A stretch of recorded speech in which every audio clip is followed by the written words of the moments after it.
Well, my name is Presley, and this is PezKnits episode 6, I believe. I'm actually not sure, but I'm pretty sure it's 6. If it's wrong, there you go. I hope you're all well. I've had a bit of a crazy month this month. I've had a bit of a crazy month this month, full of just like so many like knitting, crafting things. I have so much footage from all over the place. But yeah, I've been really busy, a lot of knitting. And I think I have a lot to show you, so I'll look forward to that. Please subscribe if you haven't already. I would really appreciate that. And yeah, let's get started. I'll start it off with whips. I'll start with whips because I have more whips than finished objects.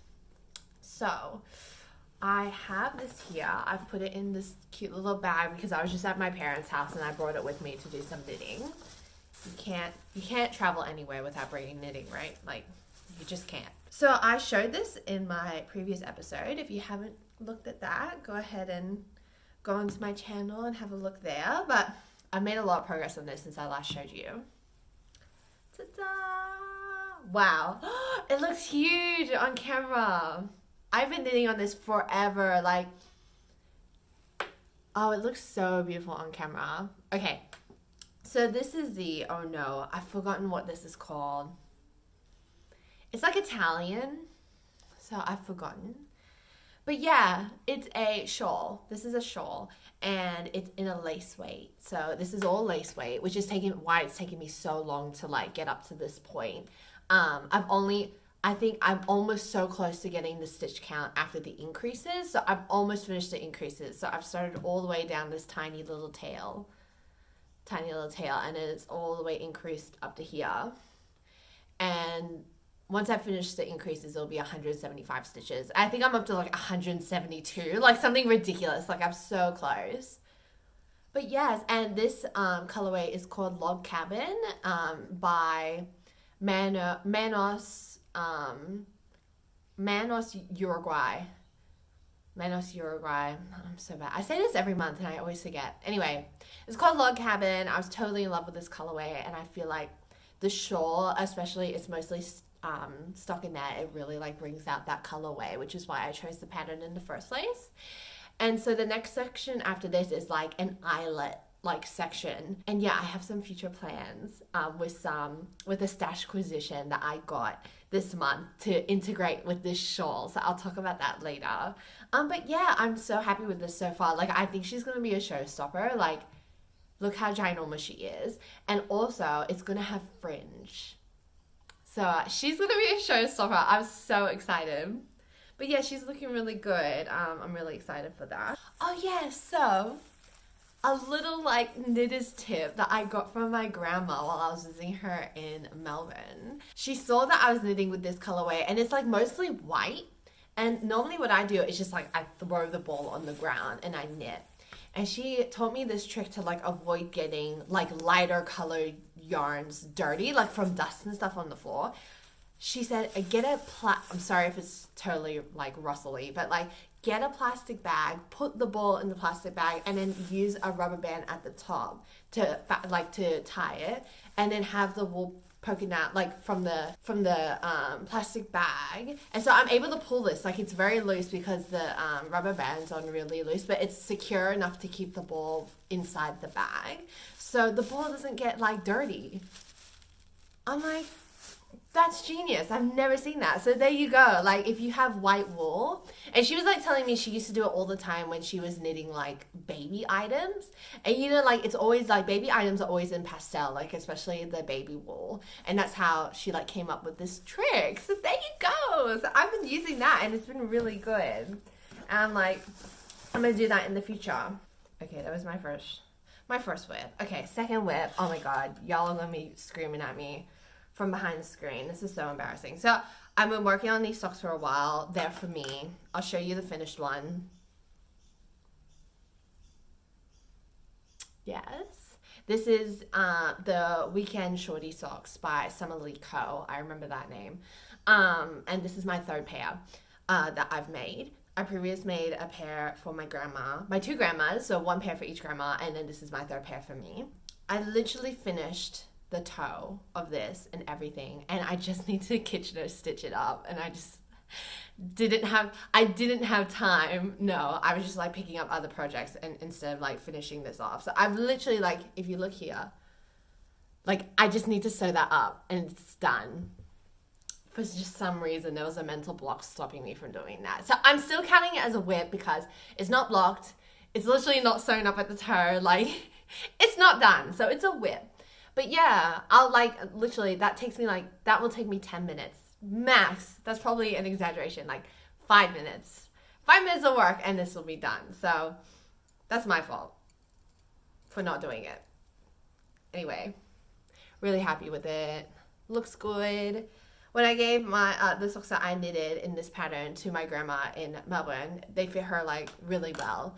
She's got like the same size feet as me, maybe a little bit smaller, and I kind of guesstimated the size just from looking at the pattern and what it called for, and yeah, it fit her really well, so I was really happy. This would be really nice. I have a pair of like white sneakers, so I have like this vision of me wearing like white sneakers and then like this purple like poking out of the top of the sneaker. Like, I think that would be so cute. So I'm really excited to get those done as well. Well, I'm really excited. I could have gotten them done, but I didn't. But yeah, I am excited to get them done. I've just like been working really hard on my other project, which was a huge talking point in last episode, and it was my single malt sweater by Maxim. Now, it's done. It's done. I've finished it. However, it's still drying. I blocked it 2 days ago. I blocked it on Friday afternoon. And it's still drying. And I use like the technique where you just put it on a yoga mat. I didn't like block it to measurements. I was like, I just wanted to like loosen it up. It already fit me pretty good. The armpits are like a bit funny. So I just thought, oh, if I block it, it'll like loosen it up and it won't be so like awkward looking. But yeah, it's still drying. And I'll tell you about the little experiment that I did regarding that. So I'll show it to you. I'll just grab it. I'll grab it so that you can just see it. But it's like still wet, so it's not really nice. That's why I was like, oh, maybe I shouldn't. But I'll show you it. Just give me a second. I initially had it on the floor, like on a yoga mat, and that isn't in the sun. And now I put it like in the sun on like a laundry, like a laundry, you know, one of those things that you put your laundry on. And it's like already like feels so much significantly drier on the laundry thing than it did on the floor. Anyway, okay, here she is. Oh, yeah, I haven't cut off the end yet. I usually cut off the ends after I've blocked it just so that it like, I don't know. I don't know why I do that. I just do that. So here it is.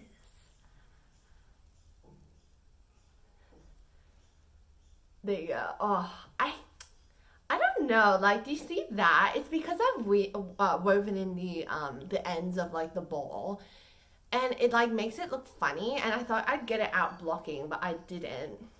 I'll probably have to unpick it and then re-sew it looser. But anyway, let's not do that because then you'll see my mistake. So let's just do this. There we go. You can still see it. Ignore it. Ignore it. But yeah, this is like a bit of a struggle, to be honest with you. Am I happy with it? I don't know. I don't know. If you haven't watched my previous video about it, the whole catastrophe was that this sweater was not meant to be for me. It was meant to be for my partner. It didn't fit him. I was like, okay, let me try it on. It ended up fitting me perfectly. And so it's like a very like, it's like, it was like Maxim. I think it's mostly like a men's sweater. Of course, it's like could be unisex, but like when I wear it, like I feel like it's not the most flattering sweater in the world. But I'm like, whatever, like it's a sweater, like it's like, you know, I don't care. But like, yeah, am I happy with it? I'm happy with it, I guess. Like it's my first proper sweater that I've made, so like I guess I can't really complain. Like the raglan came out really beautiful, and the sleeves are nice, and yeah. I'll wait until I put it on. Like, I can't put it on because it's wet, right? But, like, I'm sure once I put it on, maybe I'll undo, like, the parts that, like, look funny that you can see. Can you see that? Like, yeah, like, you can see, like, it's, like, sticking out and looks funny. And maybe after I do that, I'll like it. So let me put it back, and then I'll tell you, sorry, I'm, like, going on a total tangent. And then I'll tell you the experiment that I did regarding this sweater once I come back. Okay, so that wool that I purchased is the wool of the Andes, worsted. I have a bowl here. Hang on. I keep standing up and sitting down, sorry. So here's the wool that I made that out of, wool of the Andes. It's 100%, it's worth the weight, and it's 100% Peruvian highland wool, which is probably why it wasn't drying very fast, because it's like 100% wool, and it's in the colorway Jurassic. Love. Okay. It's like not the best. It's not the best quality wool in the world. Like, it's pretty good. Like, I didn't have any knots in the middle of the ball or anything. But like, in terms of like feeling it, it doesn't feel the best. It is 100% wool. Like, and I know lots of people really like really rustic wool. Do I like rustic wool? No. I've got sensitive skin, which doesn't help. If I didn't have sensitive skin, I feel like it'd be a different story. But I have sensitive skin, and I get rashes. And so when I put that jumper on the first time to see like the size, I like noticed that it was like rubbing against my neck, and it's a high neck, right? And so it was like especially rubbing like all the way up here. And I was like, ooh, maybe once I finish it, I'll get like a wool conditioner. There's such a thing as like when you know, like when you block things, you can put like, I know there's a brand called Soak, and you can put it in and it scents it and it also softens it, but it's pretty expensive. And I was like, oh, I block things all the time, like it's an investment, whatever. But when I looked up alternatives, they said something about using hair conditioner to soften wool, and I was like, that makes total sense because wool is hair. And when I read articles about it, they were like, you know, it doesn't strip the color because conditioners are made to not strip color because people dye their hair, obviously. And as long as you use like a normal conditioner, it'll be fine. I don't know what that meant. I was like, what other conditioner is there? And so I just used like my Tresemme conditioner.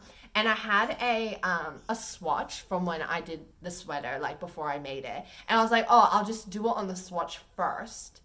And then to make sure it doesn't like mess it all up. Because imagine if I spent all this time on this sweater and then I use conditioner and I absolutely mess it up. So I used this swatch right here, and I soaked it with water, and I just like squirted like some conditioner. I would say like maybe like a 5-cent coin or like a penny's worth of conditioner. And I mixed it with the water, and I soaked this in there for like 20 minutes. And like, there you go. I don't know if you're going to be able to tell the difference by looking at it. But when I feel it, it definitely makes it like smell really nice, because like the conditioner smells nice. But like, did it really do anything? I don't know. Maybe a little bit. Like, I made sure like once I saw this was fine, and after it dried I saw that it was fine, I put like lots of conditioner in with the sweater. Yeah, and by lots I mean like maybe, when I read that article, it said 6 tablespoons worth. So I guesstimated to like 6 tablespoons worth of it, and I soaked it in there. And I think it did make a difference. I'm going to say it did make a difference. Like, look. Like, I'm rubbing it, and it feels rustic, but it doesn't feel like itchy.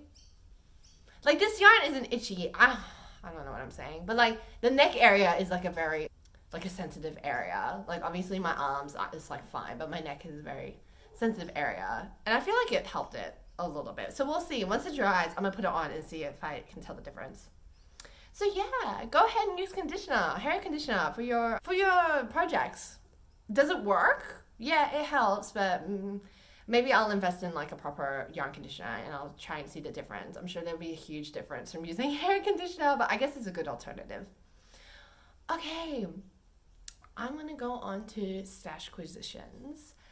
So I have quite a lot, but by quite a lot, I mean like more than usual. So this is where I'm going to insert footage. So the first place that I went to buy, like where I got my first Stashquisition, was in Melbourne. And my mom was just walking around the neighborhood where my grandparents live, and she just literally just stumbled upon this wool shop.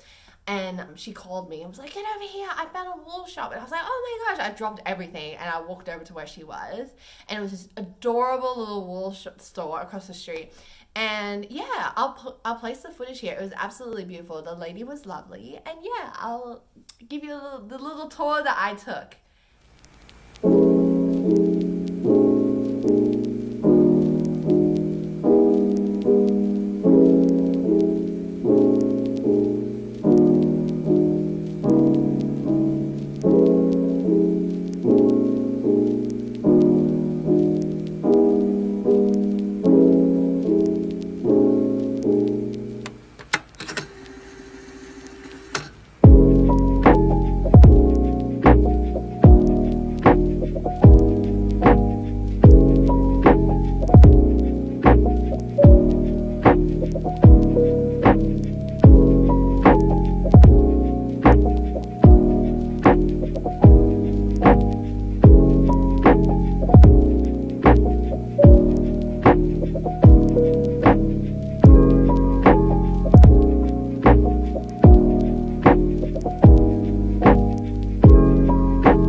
I hope you enjoyed that. So, I'll show you what I purchased. It was a beautiful store. Like, I don't know if you noticed. Well, I filmed it. That there were like lots of samples of like baby clothes, baby and toddler clothes, like the sweaters and the jackets. It was so adorable. It was all knit. There wasn't any crochet. So I have a feeling the people who worked there like only knew how to knit. And I don't know how to crochet, so it was fine. But my mom knows how to crochet. She was like, where's all the crochet stuff? I'm like, they must only knit here. But yeah, it was adorable. So this is my first Stashquisition. Isn't it beautiful? The colorway, like purple really speaks to me. Like I always buy purple yarn for some weird reason. I'm going through like a phase. But it's this beautiful like, I don't know if it's self-striping. I'm assuming it is just by looking at it, but it might not be, I don't know. But it's by Chaska, Alpaca yarns, and it's a part of the Sky collection. And it's called it's their printed sock, oh my God. It's their printed sock yarn. And so printed makes me think that it does stripe. And it's 75% superwash merino and 25% nylon, and it is really soft. Like it's especially soft. I don't know if it's because I've been working with this for like so long that now I'm feeling normal sock yarn. I'm like, oh my God, this is so soft. But no, this feels really soft. And yeah, I've never heard of this brand before, but when I was talking to the lady at the shop, she was telling me it's like a Peru, like a brand from Peru, and it's made in Peru. And yeah, I loved it. It spoke to me because it has purple, but it also has brown. And you can see I love brown, right? But it has like bits of brown and maroon and blue and sky blue, and then like this beautiful bright violet color. So I'm like so excited to knit this. And what's funny is that I have a pattern now to knit this with. One of my mom's friends is also a knitter. Shout out to you. She watches this video, so hopefully she watches this one now that I'm mentioning her. Yeah, so she really likes, I don't think she's ever knitted a sock, but she bought this pattern and gifted it to me because she wanted to try knitting socks as well, and she printed it out for me. And it's by Patterns. And it's called Mix and Match. Oh my God, Mix and Match Socks. And the concept is that they give you a bunch of cuffs, a bunch of legs, and a bunch of foots and toes, so that you're able to mix and match the different combinations together to make all different kinds of socks. And you can see on the front they've got like cables, and they've got like there's like the bamboo, you know, like that bamboo stitch. I've never done that before, but it looks really good. It's got like a frilly cuff. And so like the possibilities are endless, and I'm like so excited because now I have this sock wool, and I'll probably like mix and match a pattern from this using this yarn to make another pair of socks, probably for me, most likely for me. And these are all, I think these are all top bottom. So you start with the cuff and then go down to the toe, which is fine.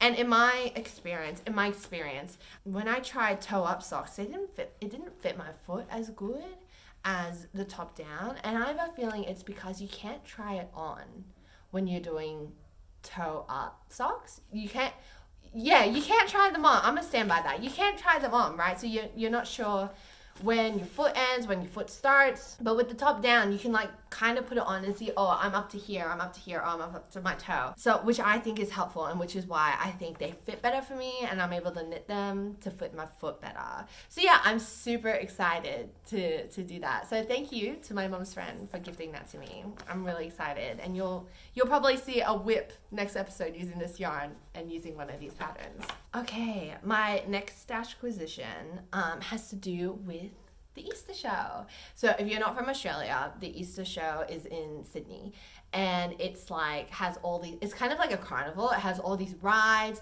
but also it like showcases a lot of agricultural things like animals and like fruits, vegetables. There's also vendors there that are like from farms, like olive oil. I was like at an olive oil stand for like 30 minutes, like drinking olive oil. I got so sick after. It was so funny.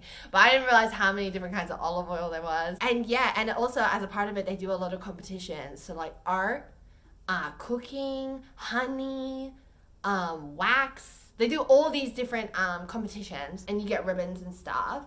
And there's a huge like knitting and textiles competition that people enter in. And I took heaps and heaps of footage. Heaps and heaps. Like lots of footage of all the projects that people had submitted. And it was like absolutely amazing. Like I was totally inspired.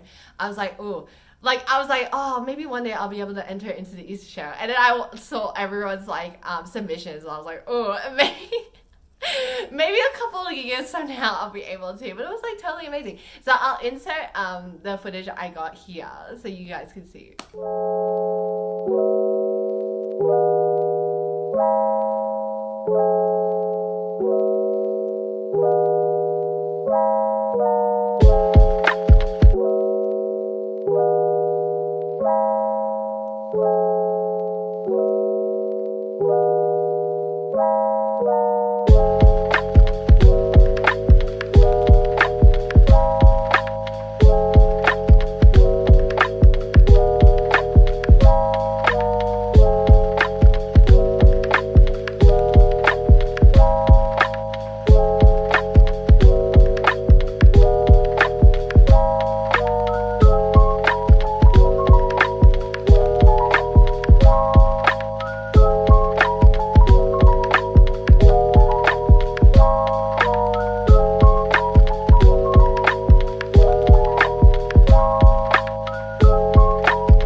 It was so funny to see how many Stephen West shawls and patterns there were.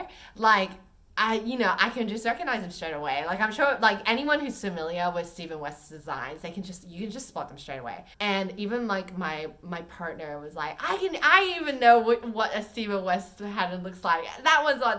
So it was really funny. And I was thinking, imagine, like, the people who have to judge and another shawlography, or another, stitch extravaganza, like, you know what I mean? So I was like, mental note, do not make a Stephen West design when you're submitting to the Easter show. And of course you can, like, of course, it's like whatever you want to make, you can make, but like there were quite a lot, so it's hard to distinguish between like this, like, patterns that are the exact same knitted by different people. In my opinion, I'm no way a professional. I bought something at the Easter show, and it was a stall in the alpaca area. So they had all of these alpacas, and you were able to look at them, and they actually like showed shearing the alpaca and how they do it. And yeah, so I purchased some alpaca yarn from Australian Alpaca, and it gave me this cute little bag. And this ties in with my whip, with that shawl I just showed you. So let me show you. It's their divine type of yarn. And it's 74% baby Surrey alpaca and 26% silk. So you can imagine what this feels like. No more of this. You know what I'm talking about? Like this. It feels like a cloud. It feels so good. Let me zoom in on it, like, for you, so you can see. It's a bit hard because it's just like white. Oh, but you can imagine, right? It looks like a cloud. It feels like a cloud. Oh, it's so, I couldn't resist. Like, once I felt it, I was like, nah, I gotta buy that. And it was pretty, like relatively reasonably priced. Like, reasonably priced. And so I got 2 balls. It's probably too much for what I'm intending to use it for. But I don't mind having this around so I can just, like, touch it with my face. Like, if I just have this ball sitting around and I'm able to just grab it and like rub it against my face, I'm not mad. So how this is going to tie into that shawl I just showed you. You may have noticed that this is also mainly white. It's kind of like more, like, if I compare it, oh, this is like significantly more white than this one, but whatever. So like I said, once I finish the increases, there's going to be like an eyelet section. Oh crap, did I just drop all the stitches? Lol, I did. Technical difficulties. Okay, it's getting so big, I just drop stitches all the time. Yeah, so I'm gonna go up to the eyelet section, and the intention is to use this in the eyelet section. Now, I originally was thinking I can double strand it, double thread it, and have both the, have both the lace weight the lace weight bit of yarn and this side by side and knit the eyelet. But when I was talking to the lady who was like at the stand for this, she showed me like all of these like scarves made out of this, and she's like, it looks thin, like it looks like lace weight.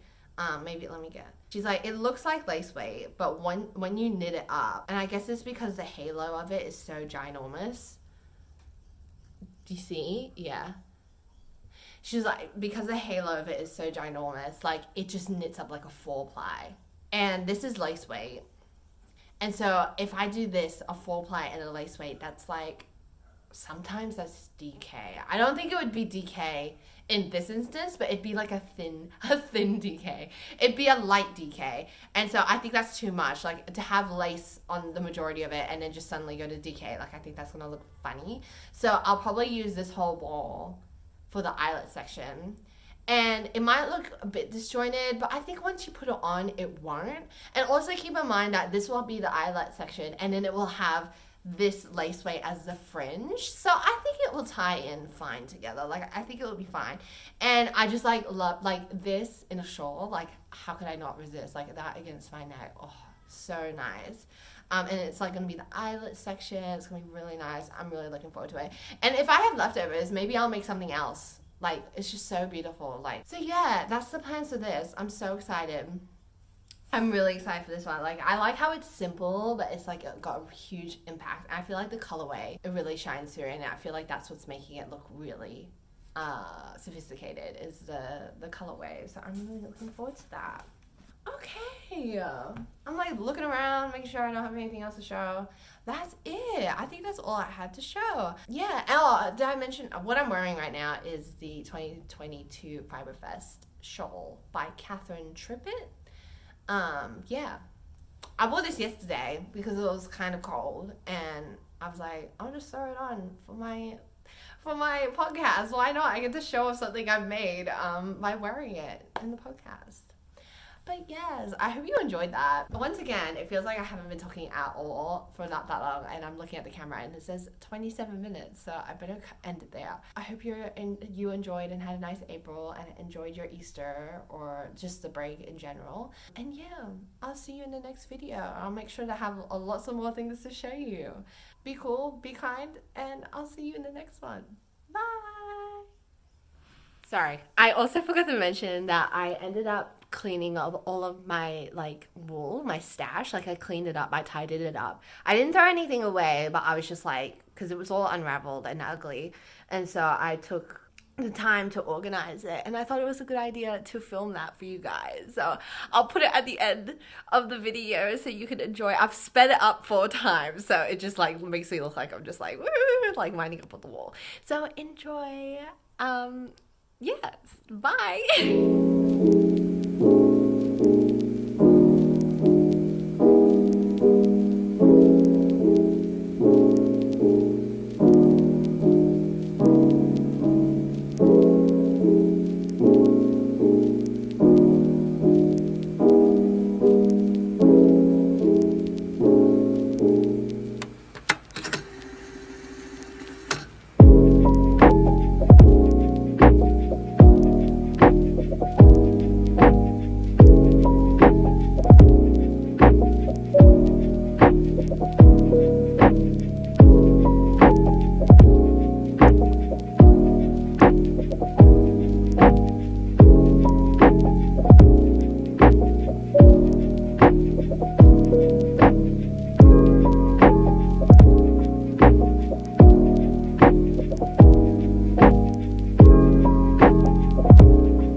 Bye.